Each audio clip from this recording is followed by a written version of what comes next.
The war in Iraq has evoked strong questions from many of us. Will the war improve our nation's security, or has it increased the likelihood of terrorist attacks?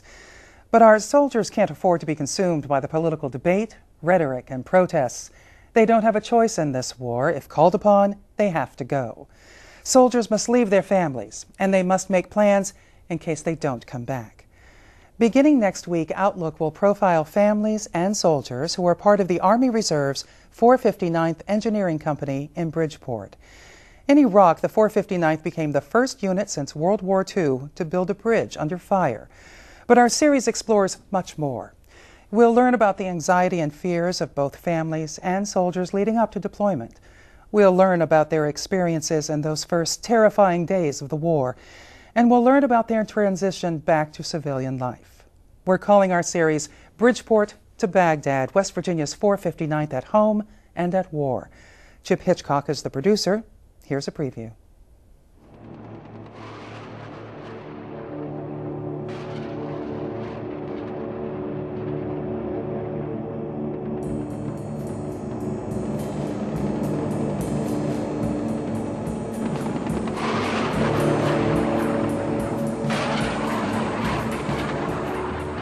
The next morning, when it really hit us, when we were driving through, and then I remember we kind of were rolling up, and we kind of come across this first bridge, and I look up, and here's this Huey helicopter. I think there were two of them, actually. They were kind of flying in a circular motion, and this guy's, shooting down into the city. And the next thing I know, I hear this, this noise, and I look out to my right, and this Cobra helicopter just drops out of nowhere and starts firing these missiles right above our heads. And I was like, oh my God, what's going on? It was just a real big shock. As we come down over the first bridge, we actually, our Humvee just starts getting bombarded. And we just hear this boom, boom, boom, boom, boom. And I'm looking for holes in the Humvee. And here what it really was the Cobra over top of us. It was the casings, the brass from the Cobra over top of us falling down on top of our Humvee. So we were rather relieved to feel that, to see what that was. We go through it, and there is intense fighting going on both sides of our vehicles, and we are looking all over. This is our first experience that said, hey, this is for real.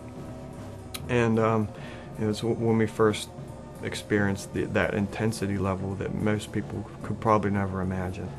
Fighting back and forth, vehicles getting hit, seeing what happens with the people as a result of combat, seeing the civilian casualties as well as the military casualties.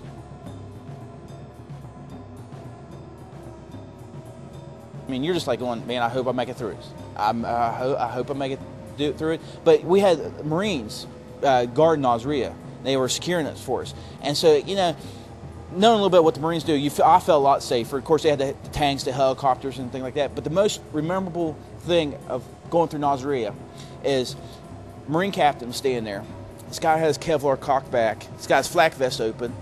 Standing in the middle of the road, stops my vehicle, and he says, I want you guys to stop here. Points down this alleyway like this. We're taking sniper fire down this alley, and I want you guys to get hit. And he's standing like right in the alleyway. And I'm like, holy junk, this guy's nuts. And this truck behind me, it's the one that got hit with a bullet in the windshield while we were going through there.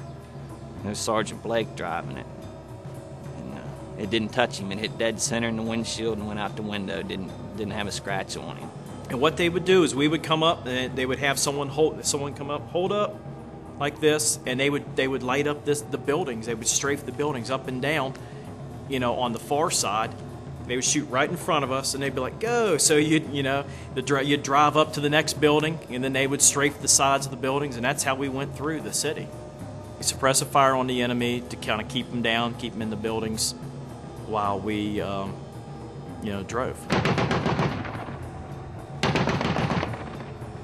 Formation was probably almost a mile long, I would imagine, with all the vehicles. I think we had 86, 87 vehicles.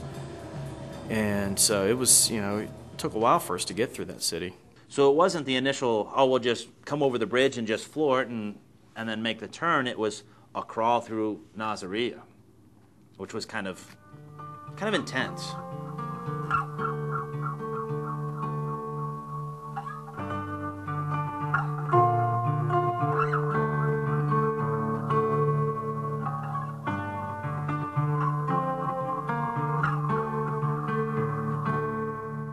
You know, one of the things he said to me before he left was, the last thing I really want you to do is sit around and watch the news.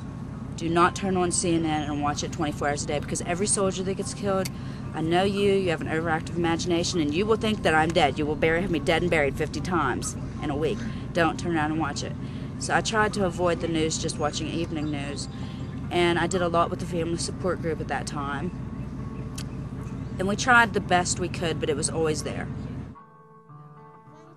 Because inside, I thought every day was just, I wake up and I was just like, oh God, is this the day I'm gonna get a phone call, I'm gonna get a visit, you know, from an Army official telling me, you know, something happened. And I didn't want to have the kids thinking that too. I didn't want them living the same feelings that I was feeling, not to that degree. So you tried to make life, you know, just for them, you get up, you go to school, you come home, you do your homework, we watch TV, we do whatever we have to do, and then we go to bed and we start over the next day. And that was an everyday thing, just striving for normalcy. You can see part 1 of our documentary next week at 9:30 on Outlook. Parts 2 and 3 air November 1st and 8th here on Outlook.